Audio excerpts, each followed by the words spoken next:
गुरु गोविंद दो खड़े काके लागो पाए। गुरु गोविंद दो खड़े काके लागो पाए। बलिहारी गुरु आपने गोविंद दियो बताए। कबीरा गोविंद दियो बताए।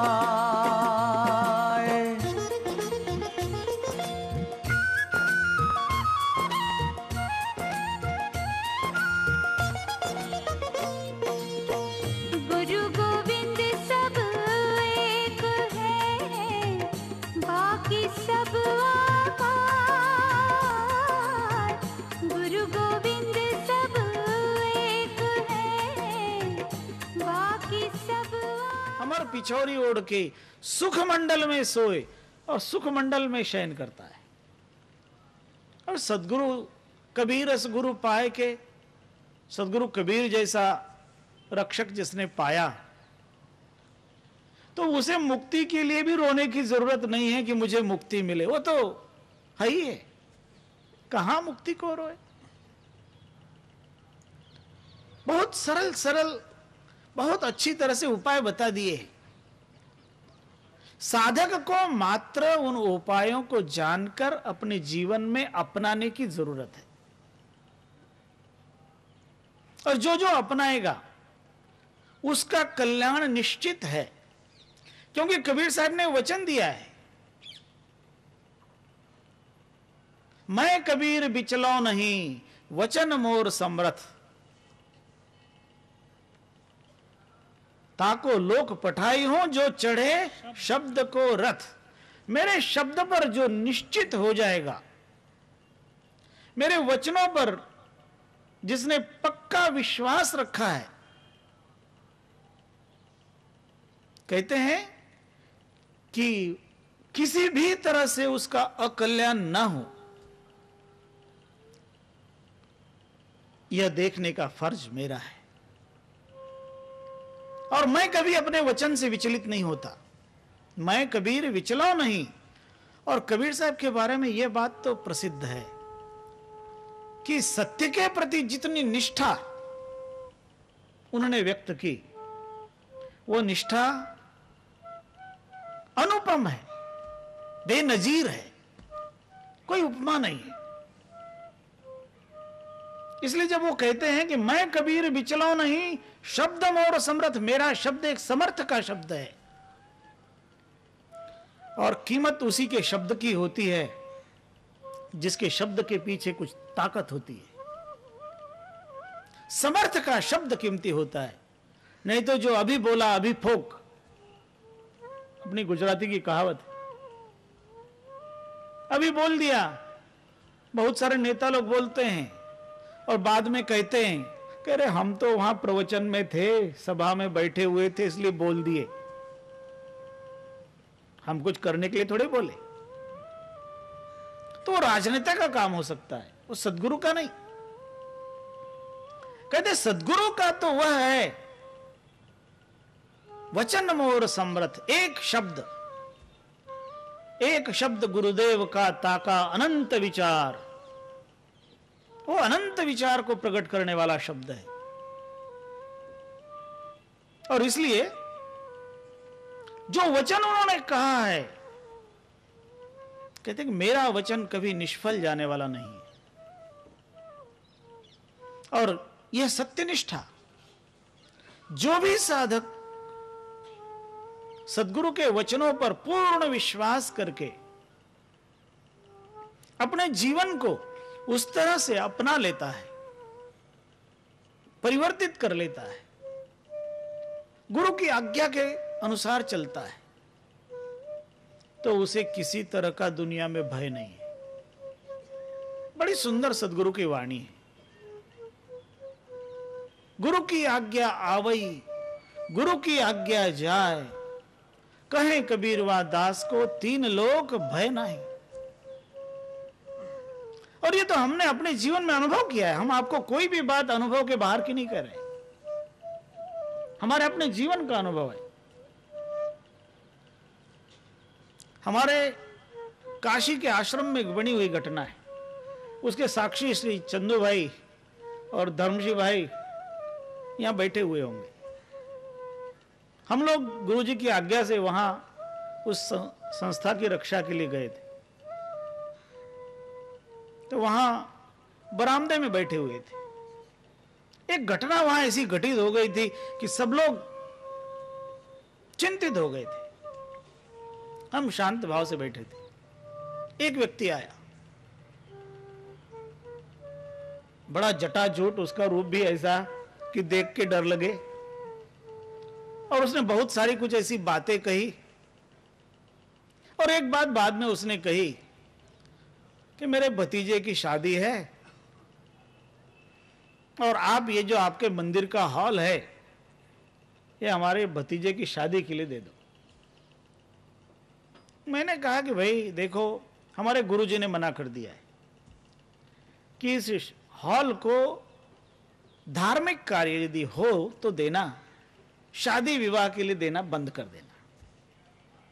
तो उसने कहा कि आपके पहले जो यहां थे वो तो देते थे। तो मैंने कहा वो देते रहे होंगे, लेकिन हमारे गुरुजी की आज्ञा है और उस आज्ञा का पालन करना हमारा धर्म है।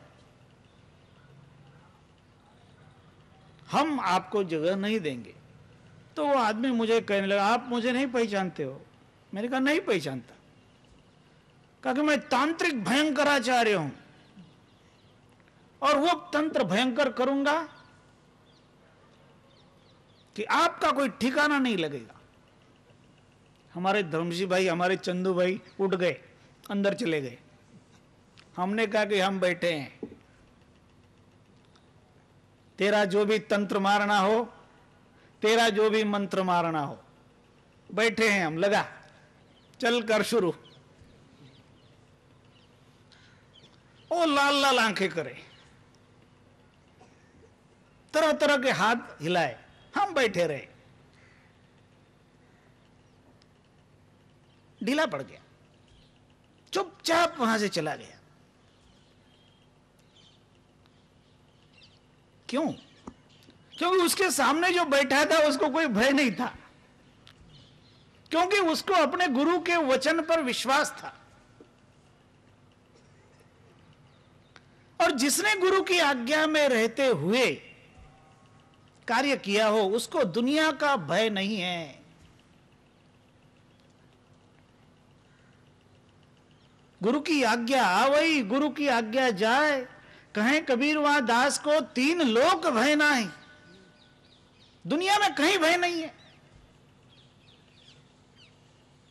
क्योंकि गुरु तो निर्भय बना देते हैं। जिसने सत्य पर आरूढ़ कर दिया, फिर भय किस बात का?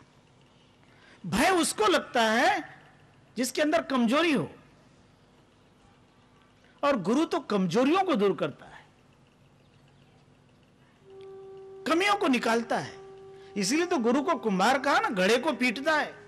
गुरु कुंभार, शिष्य कुंभ है, घड़ी घड़ी काढ़े खोट, अंतर हाथ सहार दे, बाहर मारे चोट। लगता हो कि चोट मार रहे हैं, लेकिन वो चोट भी तो कुछ भले के लिए मारते हैं। इसलिए जो निष्ठा हो शिष्य की गुरु में, उस निष्ठा के द्वारा गुरु की कृपा का प्रसाद उसे प्राप्त होता है। और जब सद्गुरु की कृपा से कोई भी साधक अपनी साधना में सफल हो जाता है, तब वह किस पद को प्राप्त करता है? कहते हैं, कोटि चंद्रार्क संकाशम असंख्य दल पंकजम दृष्ट्वा योगीश्वरो ह्यग्रे शांतिम याति परालयम। पराम अमलाम शांतिम, एकदम निर्मल शांति को प्राप्त करता है। कोटि चंद्रार्क संकाशम, करोड़ों करोड़ों चंद्र, करोड़ों करोड़ों सूर्य, उनके जो प्रकाश के समान जिस असंख्य दल कमल की शोभा है, उसका साक्षात्कार करके साधक परम शांति का अनुभव करने लगता है। और वहां पर निराधारम निराकारम दिव्य रूपम मनामयम यदा पश्यति योगिंद्र कालोपि किंकरो भवेत। काल उसका दास बन जाता है, क्योंकि फिर कोई भी प्रकार का भय उसे नहीं रहता। और जब निर्भय होता है तो निर्भय होने के लिए व्यक्ति को पहले निर्विकार होना पड़ता है। विकारों के कारण भय है। इसलिए तो कबीर साहब कहते हैं निर्विकार निर्भय तुही और सकल भय माही, सब पर तेरी साहिबी तुम पर साहिब नाही। निर्विकार निर्भय, और सद्गुरु बनाते हैं निर्भय। इसलिए आश्रय यदि किसी को लेना है तो आश्रय उस समर्थ का लेना, सद्गुरु का लेना। चतुर्दशान्यमान् लोकान् पालयन्ति निरन्तरं सेवन्ते योगिनं तेपि ह्यसंख्य दलदर्शिनम् अजरामरणं शुद्धं सत्यलोकं सनातनम् अवश्यं गच्छति प्राणी सद्गुरोश्चाति सेवया। यह कारण है सद्गुरु की अतिशय सेवा। जिसने भी सद्गुरु की जितनी गहरी जितनी अच्छी सेवा की होगी, उस सेवा का परिणाम उसे यह परम गति प्राप्त होती है। इसलिए सद्गुरु में जिसकी पूर्ण निष्ठा हो, सद्गुरु के वचनों पर जिसे पूर्ण भरोसा हो, और जो सद्गुरु के लिए अपने आप को पूर्णतया समर्पित करने को तैयार हो, उसकी रक्षा का भार सद्गुरु लेते हैं। महाराष्ट्र में एक संत हो गए, समर्थ गुरु रामदास स्वामी, नाम ही था उनका, समर्थ गुरु रामदास स्वामी। और जब भी निकलते थे भिक्षा के लिए या कहीं भी कोई दर्शन भी करता था तो उसको आशीर्वाद में यही कहते थे, जय जय रघुवीर समर्थ। ये उनके शब्द थे। और जय जय रघुवीर समर्थ कहने के कारण उन्होंने लोगों ने नाम ही रखा समर्थ गुरु रामदास स्वामी। और वो थे भी वैसे समर्थ। उनके पास में एक अनाथ बालक रहने लगा, उनकी सेवा में लगा। उन्होंने उसको स्वीकार कर लिया। उस अनाथ बालक का नाम था कल्याण। और समर्थ गुरु रामदास स्वामी उस कल्याण को साथ में लेकर गांव-गांव भ्रमण करते थे, क्योंकि उन्होंने अपने समय में अपने जीवन का एक लक्ष्य बनाया था कि वहां की जो प्रजा है, जो सुप्त थी, सो गई थी, गुलामी में सो रही थी, उसको जगाने का। इसलिए वो गांव-गांव जाकर लोगों को जगाते थे। उन्होंने वहां गांव-गांव में हनुमान जी के मंदिर बनवा दिए। और क्यों बनवा दिए, उसका कारण था। उन्होंने कहा कि गांव के लोगों को हनुमान जी की उपासना करके, जैसे हनुमान जी वज्र शरीर वाले हैं, वैसे वज्र शरीर वाला बनना है। क्योंकि जिसका शरीर वज्र जैसा मजबूत होगा, वही तो शत्रुओं का सामना कर सकेगा। और वहां तो शत्रुओं का सामना करने के लिए ही, गुलामी को तोड़ने के लिए ही उन्हें प्रजा को जगाना था।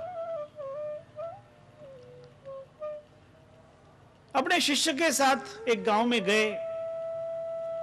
गांव के चबूतरे पर उन्होंने आसन लगाया और शिष्य को भिक्षा के लिए भेजा। शिष्य भिक्षा के लिए गया और वो जहां जाए भिक्षा के लिए शब्द कहे, ओम भवति भिक्षाम देहि, भिक्षा मांगे। तो एक घर में जहां एक बड़े अच्छे ज्योतिषी रहते थे, वहां वो शिष्य पहुंचा। उस ज्योतिषी ने उसको देखा तो ज्योतिषी कहने लगा, अरे तुम भिक्षा मांगने के लिए आ रहे हो?